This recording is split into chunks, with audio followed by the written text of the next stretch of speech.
Welcome to the Sports Entrepreneur Podcast. I'm your host, Marcus Luer, and I'm very excited to be on the line again today with another good friend and someone who I highly respect in our industry, Mr. Michael Payne, calling him from in Switzerland today.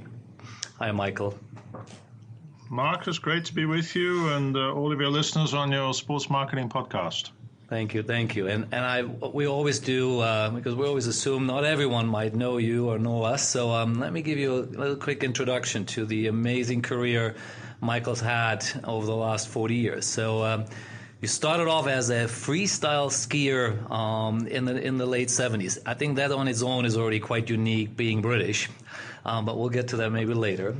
You cut your teeth then at some of the early companies in our industry, West Nelly and ISL in the 80s, working, I believe, on the World Cup as well as the Olympics. Clearly, I would call it your claim to fame is your 16 years at the IOC as the Director of Marketing and Broadcast, working there during the era of Mr. Summerunch in 1988 to 2004.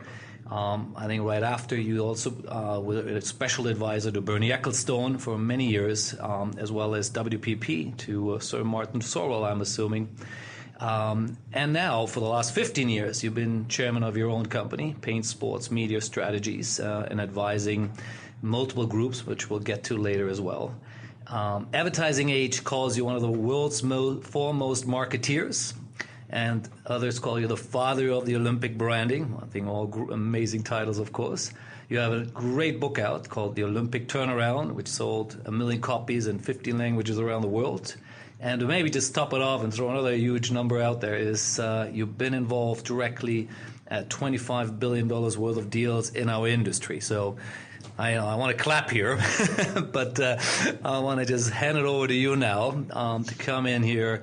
And as we always do here, do a bit of a warm-up. Tell us a bit about how you got in the industry. You know, West Nelly and ISL are names for anyone who's long enough around the industry would know, but maybe not for all our newer listeners. Tell us a bit how that industry started in the Wild West of sports marketing in those days. Well, I think you appropriately term it the Wild West. Thanks for your sort of very kind and gracious introduction. But as you said, I started out actually in the as a competitor, not a very successful competitor, but I was in the freestyle ski circuit, or hot dogging back then in the 70s, right.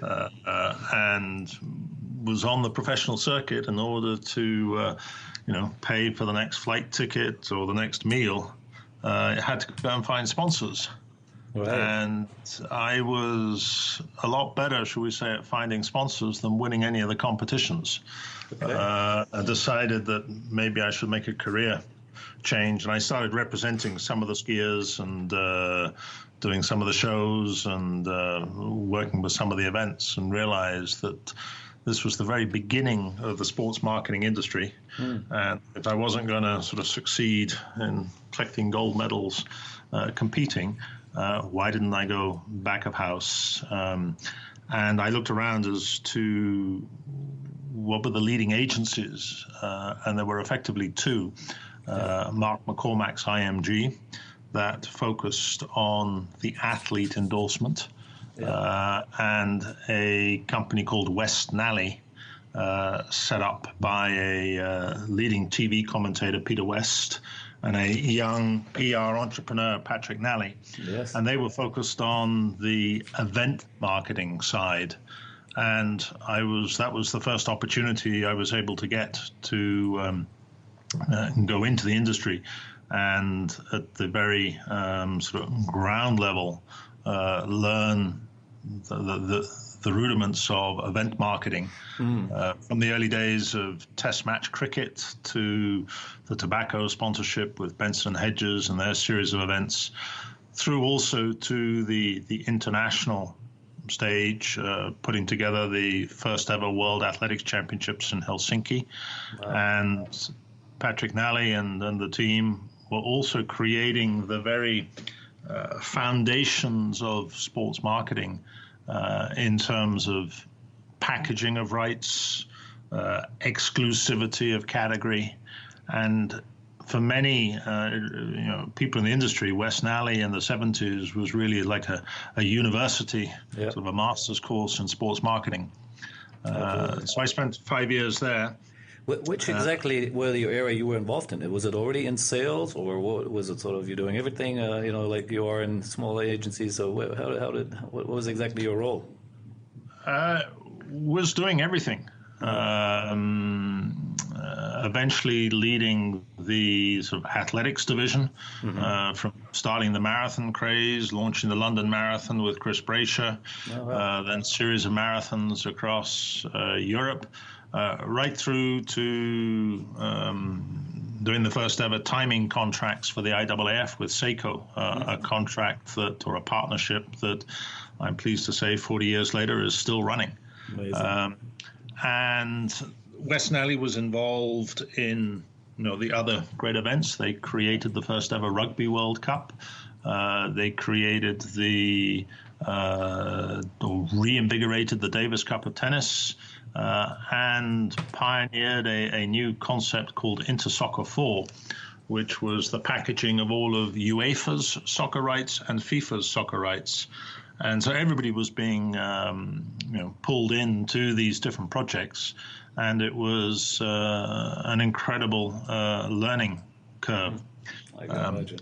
Unfortunately, there was a split between the partners, between Patrick Nally and the principal, if you want, sports political partner, who was Horst Dassler, the owner of Adidas. And that split led to the creation of a new agency called ISL. Okay. And I was the very first executive to go over from West Nally to ISL. I think joining ISL round about executive number 5, as Dassler had staffed it with a couple of his key lieutenants from Adidas. Very interesting. Yeah, so and that was obviously your first taste of, I guess, Olympics as well, right? Because I believe you were the Olympic project director at ISL. Yeah, I was hired to be the project director. At the time, the IOC had no marketing department, and so I was de facto from '83 the IOC's marketing director, but with the IOC having outsourced all the marketing to ISL. It's interesting, I mean, the IOC back then was a very small organization. I don't think they had more than 30 people. When you look at the setup today of over 1,000, it's remarkable how it's transformed. Yes. And it wasn't necessarily viewed as potentially a great career move, because you have to remember that back in the early 80s, the Olympics were bankrupt. There was nobody wanting to host the Olympic Games. Sort of an anecdote that I wrote up in my book that not many people were aware of, but for the 1984 Olympics, there were only 2 candidates. One was Tehran, and they had, as they say, a slight management change in the leadership of the country, and that put pay to, with the Islamic Revolution, that put pay to any attempt of Tehran hosting the games. Yep. And Los Angeles, and they were looking back at the negative legacy of Montreal, where the Olympics had effectively bankrupted the city because of all the capital expenditure. And so the good citizens of Los Angeles said, we love the Olympics, but we don't want there to be any public money used. Let's have a vote. And more than 90% of the people said no. Oh, wow. I didn't realize. And as a result, this was very much the end of the road.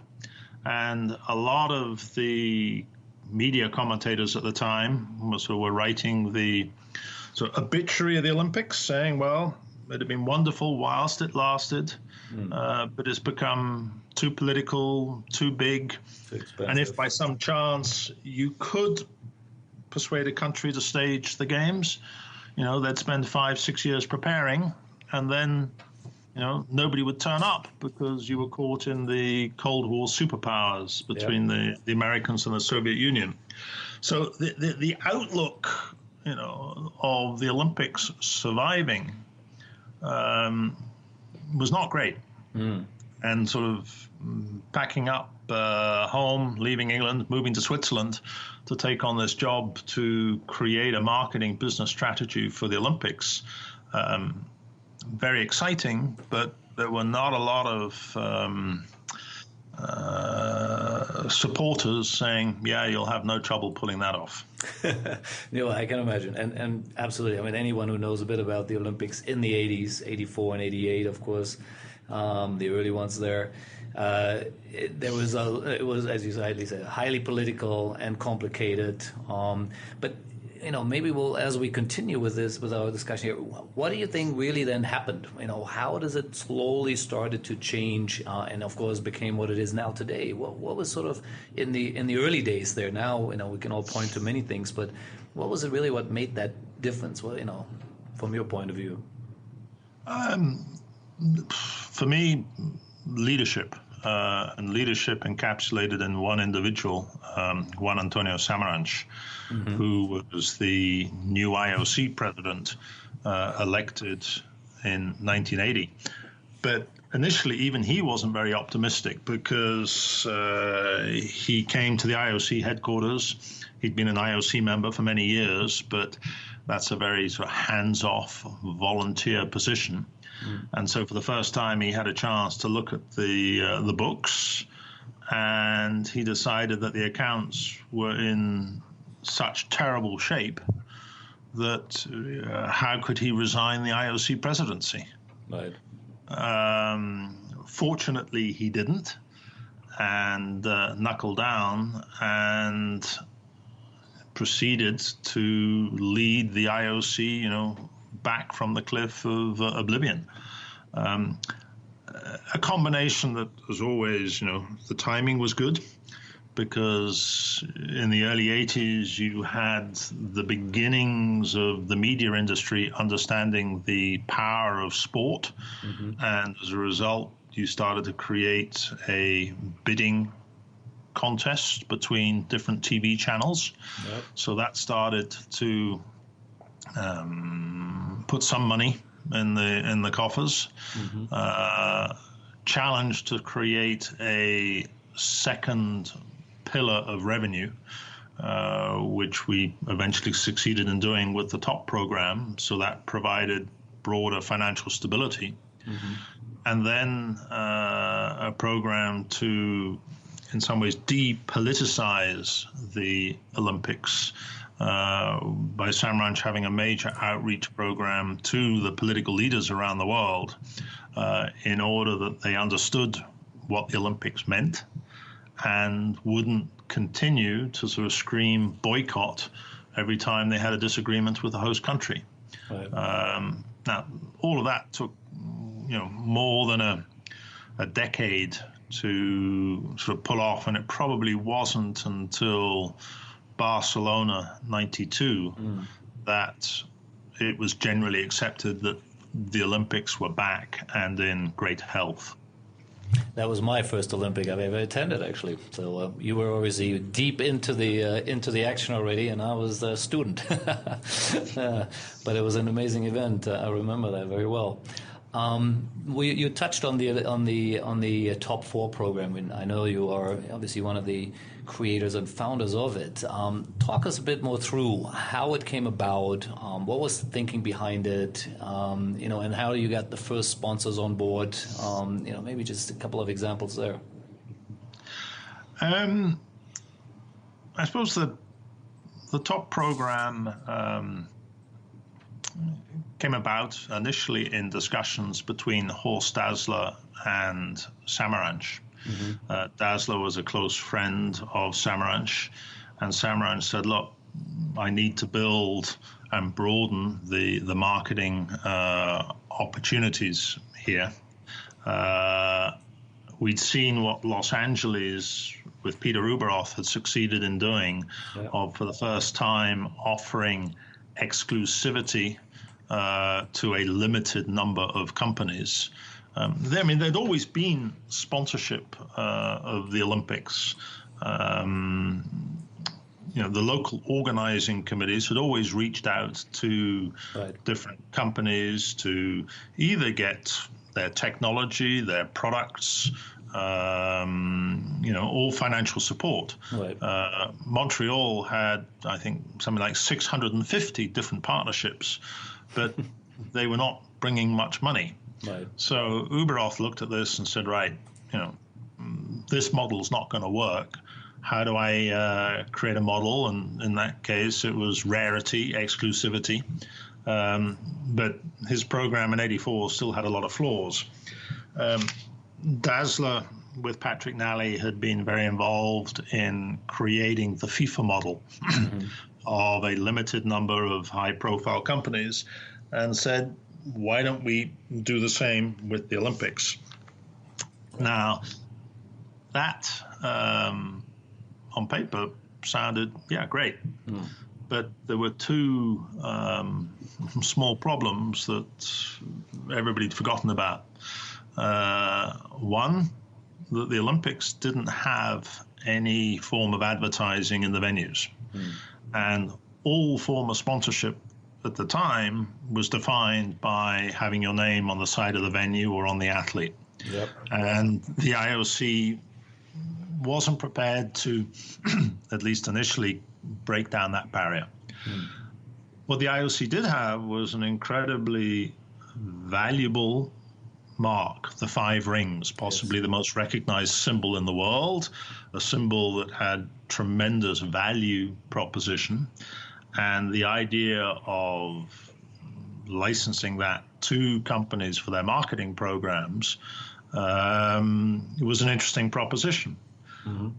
But the IOC had no ownership over the 5 rings, in that in previous decades, the responsibility to manage the 5 rings was delegated to each National Olympic Committee. Oh, right. And a few of them were generating, reasonable sums of local sponsorship. And the last thing they wanted to do was having the IOC come in and interfere with their sandbox. Yep.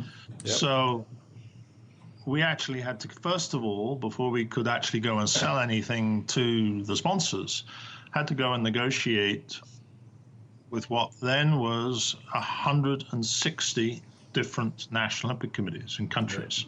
Yep. I've that before. And, for many of them, they had no marketing, so it was fine. But for the top 20 or 30, this was a major challenge. Yep. And again, you have to go back in the time of the Cold War.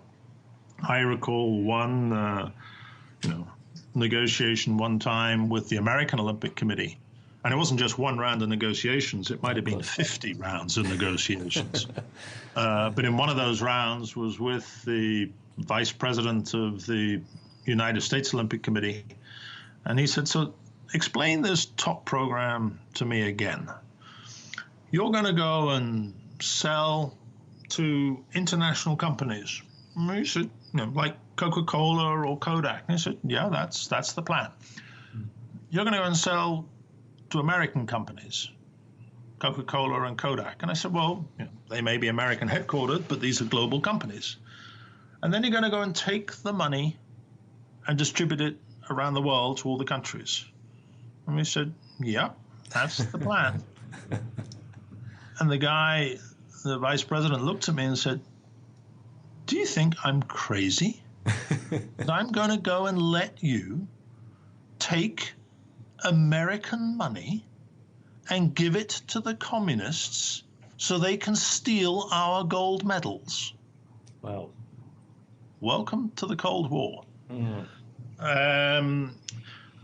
And so we spent the better part of 3 years reaching out to all of the countries, and most people, said, well, this is clearly the right way to go, the only way to go, but you'll never pull it off. You will never get all the countries to agree to a single marketing program. And, to be fair, no company or political organization had ever achieved such a thing. Yeah. But between Dazzler's vision and financing, between one or two very focused and dogged executives at ISL, we were able to pull that off. In parallel, looking at the corporate industry, Coca-Cola, who had been a sponsor one way or the other of the games over the years, said no, they would back this program. And they became the first top sponsor, but they weren't fully convinced that we would succeed. So they continued to run bilateral negotiations with each of the two organizing committees, Calgary and Seoul 88. Right. We went to other companies. I remember going to IBM, and IBM said, "What do you mean putting the Olympic rings on the computer and everything else? Don't be so stupid. Not interested." We went to American Express, who'd been a sponsor in Los Angeles, and they said, "We don't want a worldwide program. We just want to have the top 15 countries. I mean, and by the way, there's nobody else who would ever take this categories. So once you've realized that your worldwide program won't work, come back to us." Right. Here comes Visa. A story we can get on to a little bit later. That's right. And so we had Coca-Cola and Kodak. I mean, Kodak had jumped on board to get the rights back after the battle with Fuji in Los Angeles. And that was it. Okay. And for 2 years, we had no more partners. What were the rough numbers at that time, just so to give a sense of now the scale? What was it roughly they're paying for, let's say, 4-year cycle? Or it was an awful lot of money at the time. Compared today, maybe a bit of a sort of embarrassment. I think the big deals then were going at around $15 million for 4 years. Right. That's still a lot of money, and at those days. The most recent top deals that I have driven just to compare would be over $500 million for one cycle. Yes. Wow. So times changed, times evolved, but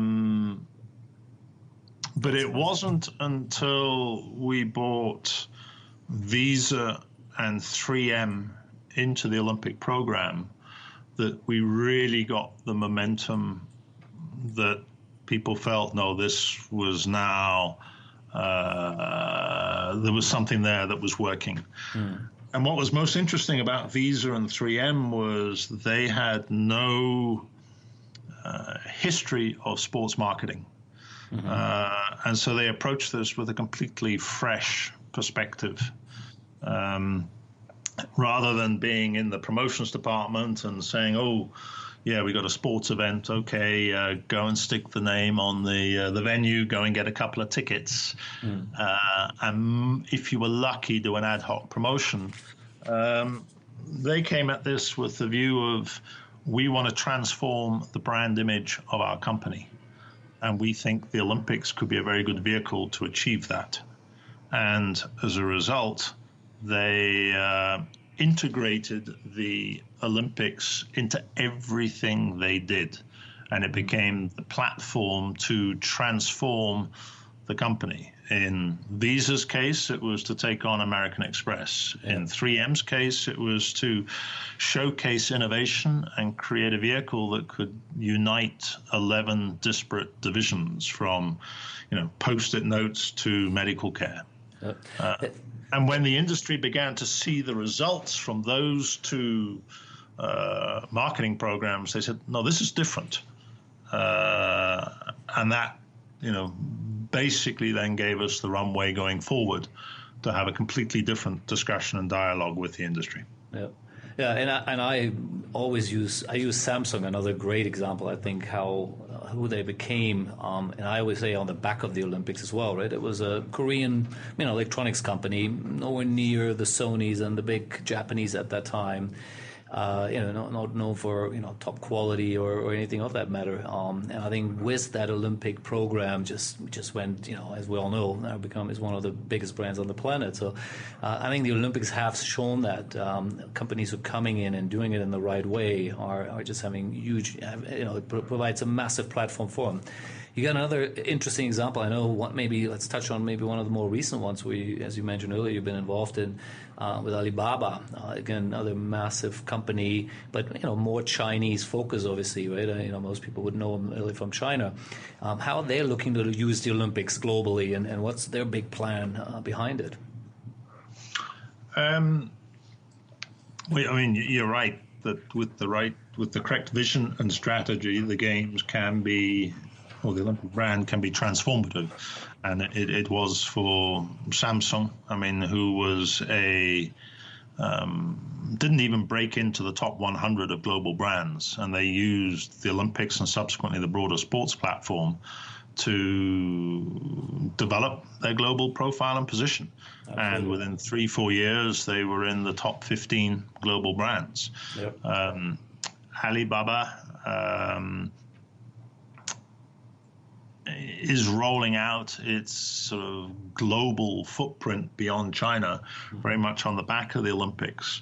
But they are critically involved in the overall delivery operation of the games in ways that probably people will only begin to understand when they see Tokyo 2020. Obviously, one part of Alibaba's partnership revolves around the cloud and the whole future of cloud technology. They're working with the IOC's broadcast operations, OBS, to create the Olympic cloud. And on the second tier broadcast platforms, from the mobile and digital, the whole broadcast distribution will, for the first time in Tokyo, be done through the cloud. Wow.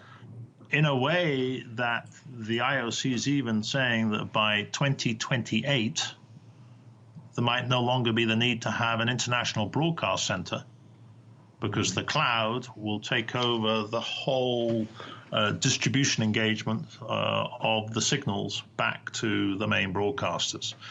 So that's, one transformative example of what Alibaba's doing. As a company, they're also at the forefront of data digital management, and increasingly becoming the backbone to the IOC's whole data digital vision, looking at everything from the selling of tickets and how that's transformed into a digital spectator journey, to how you would eventually be creating engagement one-on-one with the billion-plus Olympic fans around the world. So it has also come a long way since my very first $15 million top sponsorship deals in the 80s. Love it. Great stories. And I'm going to try to move us along here since we got so many amazing other things I wanted to touch on a little bit. And one was, I've always, and I don't know the background of it really, is where is the concept of that there is no branding on the field of play? Is this, just historically and it just continued through and everyone stuck through it? Or, every other major sporting event on the planet, even Wimbledon, as conservative as they are, has branding, on the field of play. Where does that come from? I think through the starting point would be through the IOC's sort of conservatism. If you go back to the 50s, 60s, there was no advertising in nearly all sports venues. And then slowly over time, the clubs or the leagues introduced advertising into the venue. Yeah. Sort of a little side anecdote was that there was advertising actually in the Olympic Games in what it was, Paris 24. If you go back and look at the Chariots of Fire film and the records at the time, you would actually see advertising banners along the 100-meter straight. All right. But we'll pass on from that. So the IOC, if you want, a bit like Wimbledon, being very conservative, had always said, no, we don't want to be too commercial. Then once the top program was launched, and everybody was saying, oh, it's now, commercial. When will there be advertising in the venue? Right. It's only just a matter of time. And Sam Ranch used to push me because he was just scared we didn't have enough revenue, and that one day we would have to introduce advertising into the venue in order to sustain the financial model. Right. And I always resisted. I mean, I actually, in the end, made it a resignation issue, because we had begun to understand the true power of the Olympic brand. And everybody would say, well, there's always advertising in the venue. I said, no, there isn't. Yes, there is. You go back and forth, and you say, right, I'll have a bet. And I won many good bottles of wine over this, because people were convinced there is advertising in the venue, because there's advertising in all sports venues. And then you would sit them down in front of the TV screen and look at a video clip of the Olympics, and you go, see, there's no advertising. It's different. And everybody go, my God, it is different. Whenever I was watching the Olympic Games, I knew it was different. I knew it was special, but I never put my finger on it. Why? And the more we got into the effective brand management of the Olympics as to what makes the Olympics special, different, unique from all of the other events, we began to appreciate the value of certain symbolism, of the fact you had, the only backdrop the runners were going against was the Olympic rings.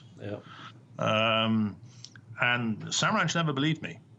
And I remember one day at a big conference, and we had the chief marketing officer of Coca-Cola there. And Sam Ranch tried to basically, what's the word, end run me by asking or getting the director general to ask the Coca-Cola boss, so tell me, how much more money would you pay if there was advertising in the venues of the Olympics? Right. And what did he say? And at which stage I thought, Christ, have we got a problem on our hands? But the chief marketing officer of Coke stood up and said, we would withdraw. Wow. Because you would destroy the one thing that's making the Olympics unique and special. So even he said, and we don't need branding in the venue. It's the value proposition, and you must not touch that. So that finally put to bed any attempt to introduce advertising, into the venues, and I hope it will always stay like that. Well, definitely sounds like we can thank you for that, for the nice, clean venues which is being delivered there. But I had to admit, I had never heard it exactly in that sort of form. Now, going along the lines, before we move on to sort of the next block of topics here, now there's obviously a big change to Rule 40. Our friends in Germany started it, I believe, and it's now giving the athletes, I guess for the first time, a little more flexibility to use, bring their sponsors in. Again, not necessarily on in the TV camera world or space, but at least they're allowed to, congratulate them and create some other opportunities around their success. How do you see that, and just your thoughts on that? I think the media is making it into a much, much bigger issue than it really is. In the evolving nature of social media and everything, it just was no longer feasible to turn around to an athlete who has had his local sponsor for several years and telling him he's got to change his website, he's got to clean it all up, he's got to be completely neutral. Any advertising that had been appearing with his name in it has got to be withdrawn for the month of the games. That just wasn't viable. Yep. So the new ruling is permitting that, but what it's not permitting is suddenly for advertisers to come up with new Olympic-themed campaigns, to suddenly come out and sign up new athletes there on the spot or whatever. It really is just designed that those athletes who have got or have had long-standing sponsors, that they can at least, continue to acknowledge their support, because the support is nothing to do with the Olympics. It's been about their ongoing career. Correct. And if they are successful, to be able to say, thank you for supporting me. But the advertisers are not allowed to suddenly go off and start creating, new, TV commercials and spots that's all tied into the Olympics. So I think, the Olympic sponsors are appropriately protected. And, the Olympics, again, unlike any other event, because if you're a sponsor of the event and of the team, and in the case of top, all 205 Olympic teams. Correct. And if you're a sponsor of the World Cup in soccer, you're a sponsor of the event, so Coke can have the World Cup, but they can get into a nice little Star Wars race with Pepsi Cola trying to sign up one or other of the soccer teams. Yeah, or athletes, correct. I hope you enjoyed part 1 of my interview with Michael Payne. Stay tuned for part 2, where we will be going into ambush marketing and how the IOC deals with it. We will cover the 1999 Salt Lake City major crisis, and of course we'll look into the future of the IOC and the Olympic movement in the next decade. Stay tuned for part 2.